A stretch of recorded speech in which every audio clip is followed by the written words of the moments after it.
Bonjour à tous et bienvenue sur RC Skiloo. Alors aujourd'hui, petite partie 4 du châssis G-Land de chez RC4WD. Mais en premier lieu, on va voir quelques pièces que j'ai encore reçues de chez RC4WD.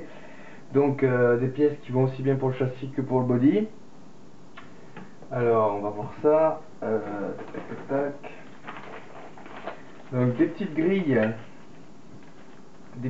qui vont sur les phares avant. Voilà. Alors, sympa. Ça va bien habiller l'avant, ça va être sympa. Des petites plaques d'alu brossées qui vont sur le capot, sur les bords des ailes et à l'arrière. Vous avez même les petites grilles d'aération et tout, donc voilà. Donc ça c'est vraiment les parties pour le body. De nouveaux marchepieds qui sont plus en adéquation avec ce que j'aimerais faire en fait sur le body.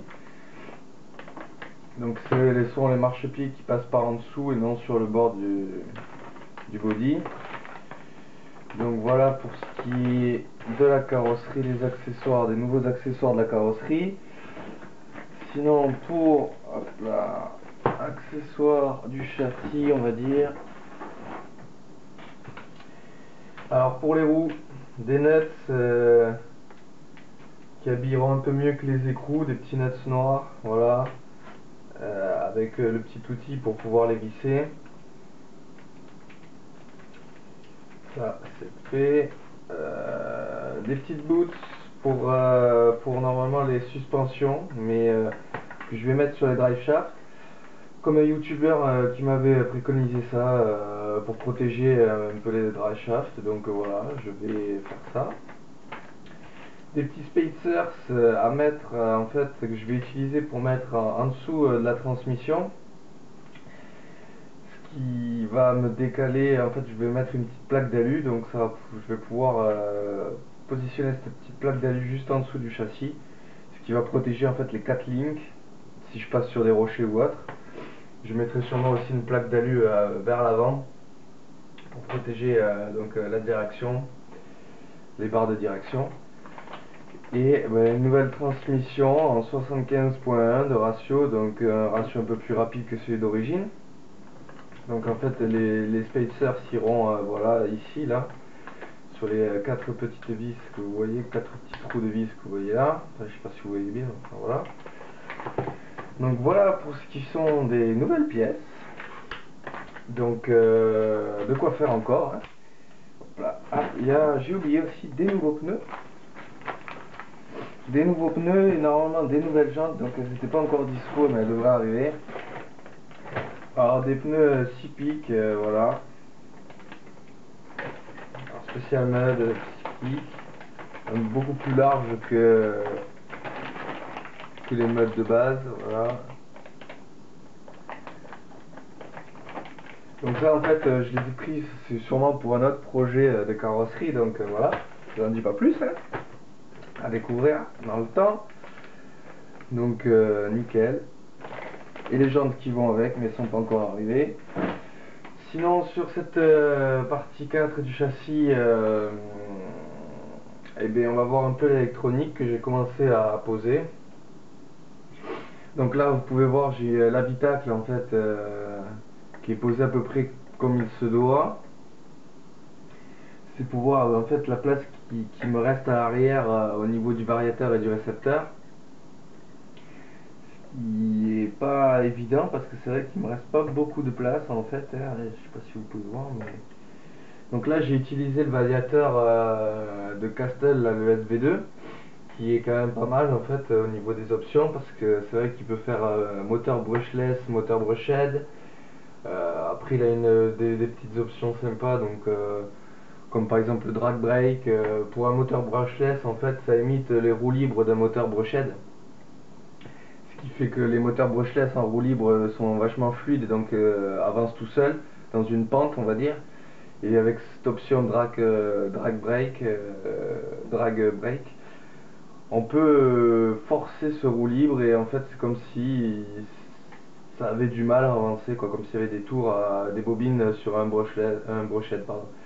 Donc voilà, c'est des petites options sympas, donc c'est pour ça que je me suis permis de mettre celui-là. Donc voilà, alors bon, c'est encore un peu le fouillis, hein, mais j'ai pas totalement fini, j'ai juste commencé à positionner en fait les câbles du cerveau et du moteur. Donc j'ai soudé d'autres câbles, des nouveaux câbles de chez Novak en 12 gauges. Alors voilà, je les ai rallongés là bien sûr. Et voilà, donc j'ai positionné toute mon électronique sur une plaque à l'arrière. Alors je pourrais mettre une petite boîte et gagner de la hauteur en fait en la faisant descendre cette boîte au niveau du châssis. Je sais pas si on voit bien, mais là voilà, le châssis dans cette position actuelle, donc avec les suspensions à cette hauteur et les links à ce niveau-là, je gagne que l'épaisseur du châssis. Donc bon, c'est vrai que c'est toujours ça, comparé au variateur de base. C'est toujours ça de gagner quand même, ça passerait à la limite, hein, c'est vrai que ça passerait just. Mais bon, pour l'instant. Puis c'est vrai qu'en plus cette boîte, ça imiterait le réservoir sur le vrai châssis. Donc peut-être que je me ferai ça, ou pour l'instant je le laisse comme ça passe nickel, donc bon voilà.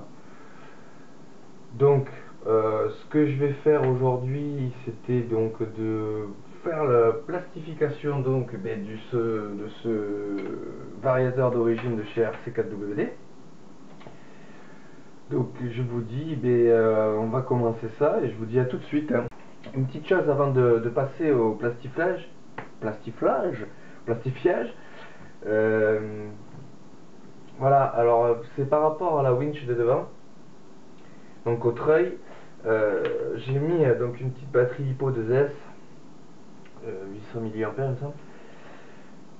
Et voilà, là vous avez le récepteur du treuil, donc pour la télécommande. Donc j'ai mis la batterie à ce niveau-là, au-dessus du cerveau, et je sais pas trop où mettre encore le récepteur, si je le mets par ici, sur le côté, voire là au maximum, parce qu'après je peux pas faire plus loin, à moins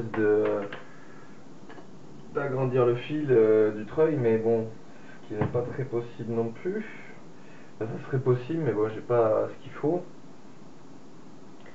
Donc au maximum, vous voyez, je peux le mettre à peu près là. Mais c'est vrai que c'est délicat parce qu'à partir d'ici, c'est un peu près du drive shaft central.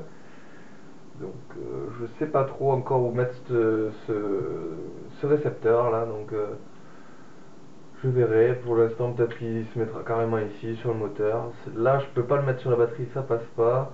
La batterie, c'est pareil, j'ai pas voulu le mettre trop exposé sur les côtés. Ici, c'est assez loin, pareil, donc je sais pas trop encore comment je vais me débrouiller pour pouvoir mettre tout ça pour le treuil. Donc voilà, ça on va voir encore.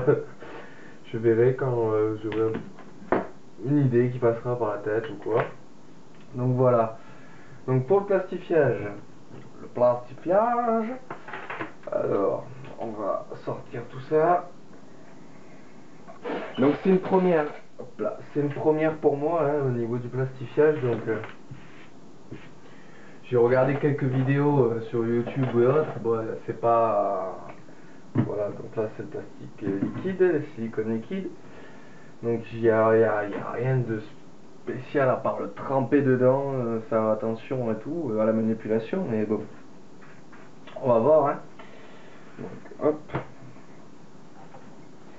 Donc, pour le variateur, il se démonte assez facilement, on va dire, hop, en deux parties.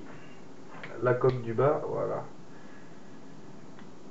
Voilà. Alors, il faut juste faire attention à ces fils qui restent bien ensemble. Donc, je vais les scotcher. Donc ce que je pense faire pour pas qu'il y ait de pont thermique comme Kaza me disait, c'est que je vais d'abord tremper donc cette partie légèrement et vite avant que ça sèche trop ou qu'il y en ait trop, vite la remettre dans sa boîte. Et une fois ça fait, eh ben, je retremperai toute la boîte jusqu'au niveau du radiateur pour qu'il n'y ait vraiment aucun trou, aucune fuite, comme on pourrait dire. Donc voilà, je vais commencer par ça. Je vais scotcher quand même les câbles ici pour pas que ça me gêne après pour les remettre.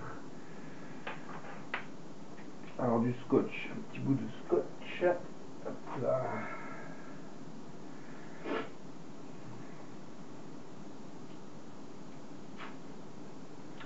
Alors je voulais utiliser un pinceau pour pouvoir l'étaler sur cette partie là, mais je sais pas trop en fait si le pinceau c'est une bonne idée aussi. Donc de tremper, d'étaler là, au lieu de le tremper directement, de le poser, je sais pas trop. Sachant qu'il y a quand même pas mal d'espace. Si je fais juste qu'appliquer, au final il y aura quand même des espaces vides, donc ça pourra toujours faire des petits fonds thermiques, donc je sais pas trop. On va faire comme ça, on verra bien, c'est un test, de toute façon c'était prévu comme ça, c'est pour ça que j'avais aussi le variateur Castel. Hop. Alors, on va essayer de scotcher ça, pas trop près du fil, voilà. Hop là.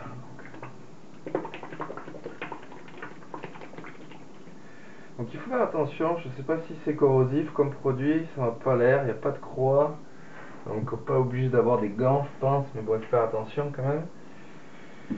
Donc on va préparer la boîte, hop voilà.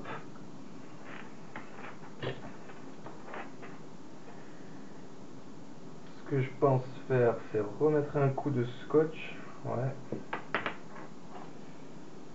pour avoir facilité d'accès.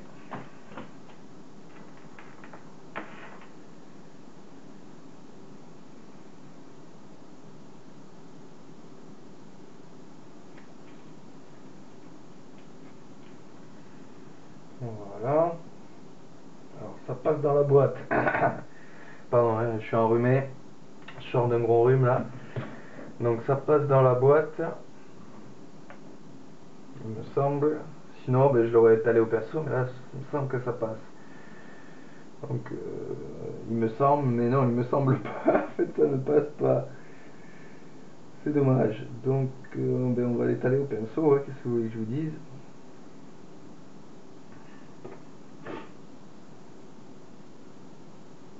Ah, je le voyais plus fluide, donc bon, ça a l'air d'aller. On va voir ça.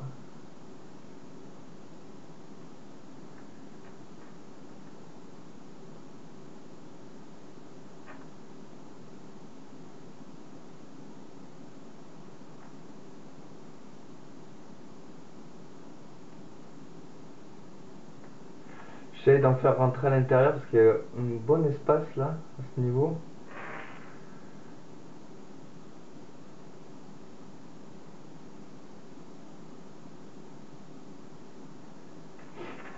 Ah, ça sent fort aussi, ça débouche les narines, hein.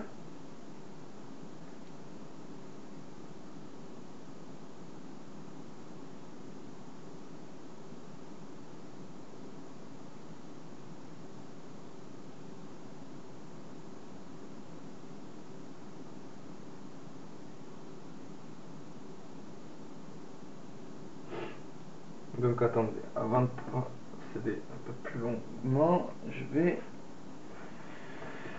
prendre un autre bout de soupe à l'air parce que là j'ai un peu débordé.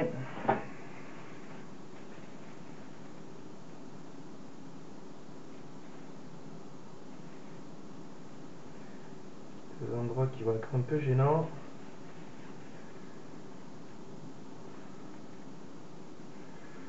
Voilà. Donc pour l'instant, ça a l'air d'être pas mal.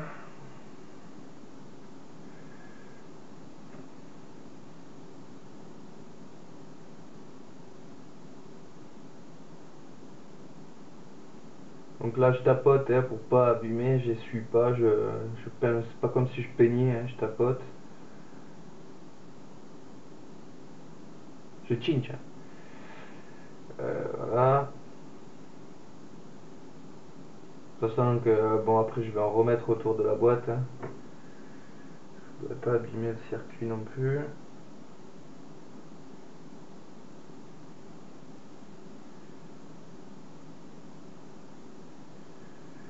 Bon, là ça a l'air d'être pas mal.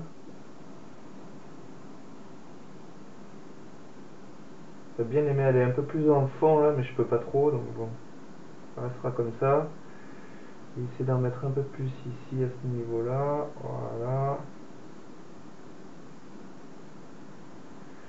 Donc là pour l'instant ça a l'air d'être pas mal. Donc on va essayer de remettre cette boîte.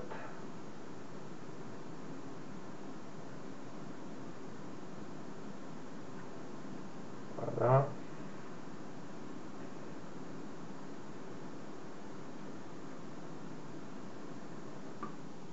Attention que les fils ne tombent pas dedans, ça serait couillon.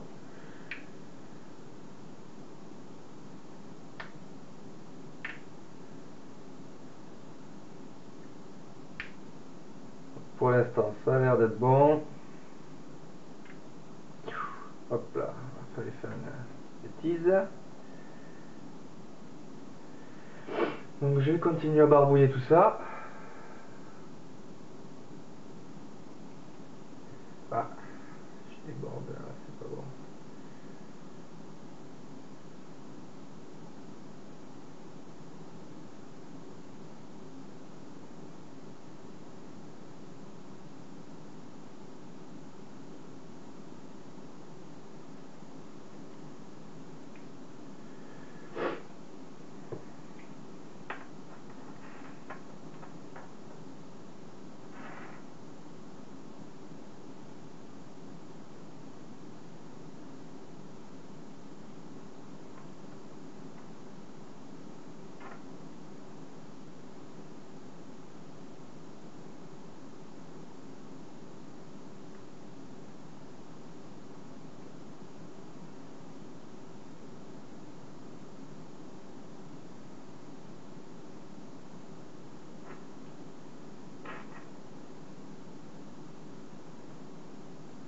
Ça aurait été plus pratique de pouvoir le tremper du moins. Parce que là c'est vrai que ça s'applique pas comme une peinture, hein, donc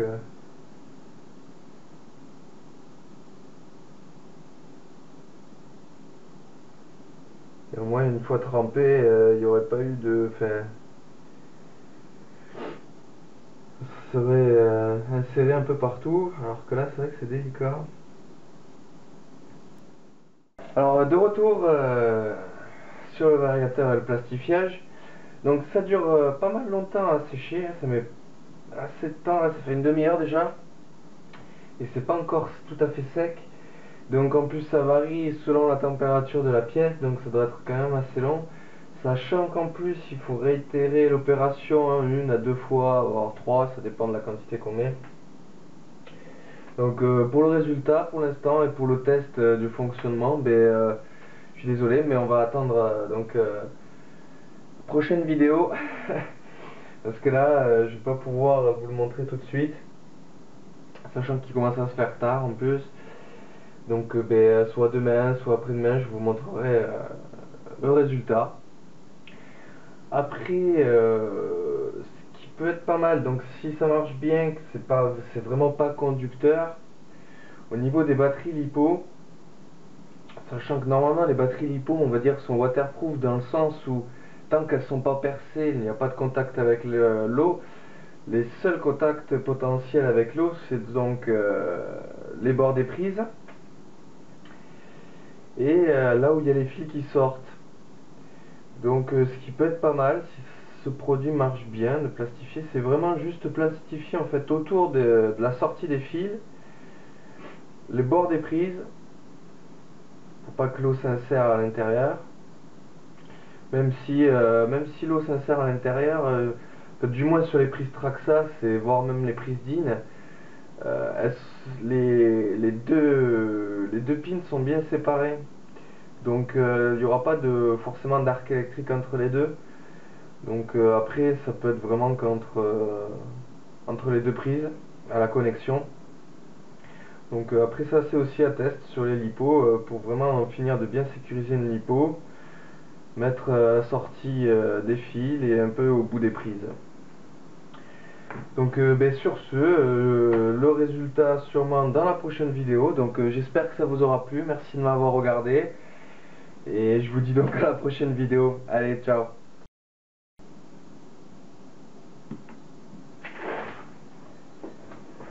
Dis pas que là. Oh putain, me dis pas que j'ai oublié de... Oh putain.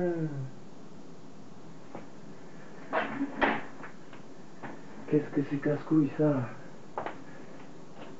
Non mais je me demande, on dirait que ça marche pas quoi. Je peux pas le faire deux fois.